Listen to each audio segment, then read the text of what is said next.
एक वन प्रदेश में एक बहुत बड़ा तालाब था।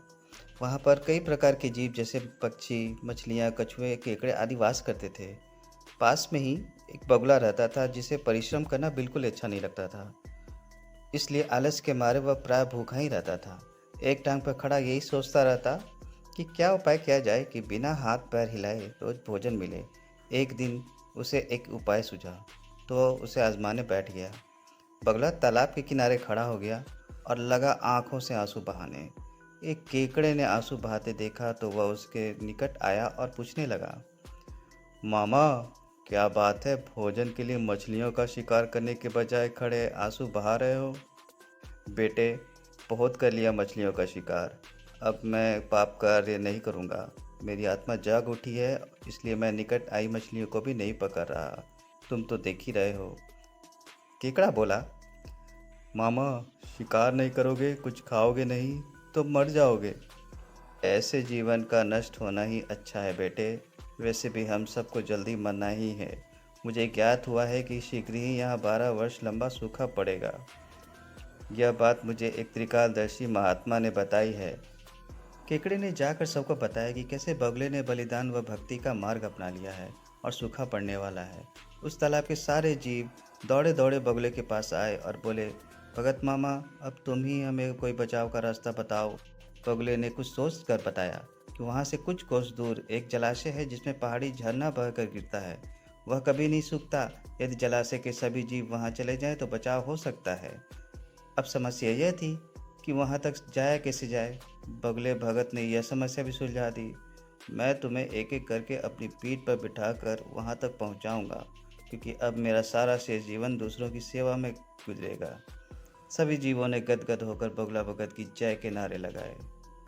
अब बगुला भगत के पौ 12 हो गई। वह रोज़ एक जीव को अपनी पीठ पर बिठाकर ले जाता और कुछ दूर ले जाकर एक चट्टान के पास पटक कर मार डालता और खा जाता। कभी मूड हुआ तो भगत जी 2 फेरे भी लगाते और 2 जीवों को चट कर जाते। तालाब में जानवरों की संख्या घटने लगी। चट्टान के पास मरे जीवों की हड्डियों का ढेर लगने लगा। खा खा कर बगला भगत बहुत मोटा हो गया। मुख पर लाली आ गई और पंख चर्बी के तेज से चमकने लगा। बहुत दिन यही क्रम चला। एक दिन केकड़े ने बगुले से कहा, मामा, तुमने इतने सारे जानवर यहाँ से वहाँ पहुँचा दिए, लेकिन मेरी बारी अभी तक नहीं आई। भगत जी बोले, बेटा, आज तेरा ही नंबर लगाते हैं, आजा मेरी पीठ पर बैठ जा। केकड़ा खुश होकर बगले की पीठ पर बैठ गया। जब वह चट्टान के निकट पहुंचा तो वहाँ हड्डियों का पहाड़ देखकर केकड़े का माथा ठनका। वह हकलाया, यह हड्डियों का ढेर कैसा है? वह जलाशय कितनी दूर है मामा? बगला भगत ठा ठा करके खूब हंसा और बोला, मूर्ख, वहाँ कोई जलाशय नहीं है। मैं एक एक को पीठ पर बिठाकर यहाँ लाकर खाता हूँ। आज तू मरेगा। केकड़ा सारी बात समझ गया। वह सिहर उठा, परंतु उसने हिम्मत न हारी और तुरंत अपने जंबूर जैसे पंजों को आगे बढ़ाकर उनसे दुष्ट बगुले की गर्दन दबा दी और तब तक दबाए रखी जब तक उसके प्राण पखेरु न उड़ गए। फिर केकड़ा बगले भगत का कटा सिर लेकर तालाब पर लौटा और सारे जीवों को सच्चाई बता दी, कैसे दुष्ट बगला भगत उन्हें धोखा देता रहा।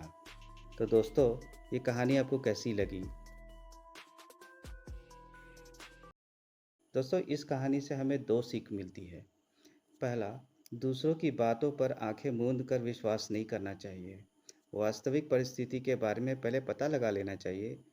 दूसरा, कठिन से कठिन परिस्थिति और मुसीबत के समय में भी अपना आपा नहीं खोना चाहिए और धीरज व बुद्धिमानी से कार्य करना चाहिए। आशा करता हूँ कि आपको ये कहानी ज़रूर पसंद आई होगी। अगर आपको पसंद आया हो तो वीडियो को लाइक कर दीजिएगा और शेयर कर दीजिए और चैनल को सब्सक्राइब कर लीजिए। धन्यवाद। राधे राधे।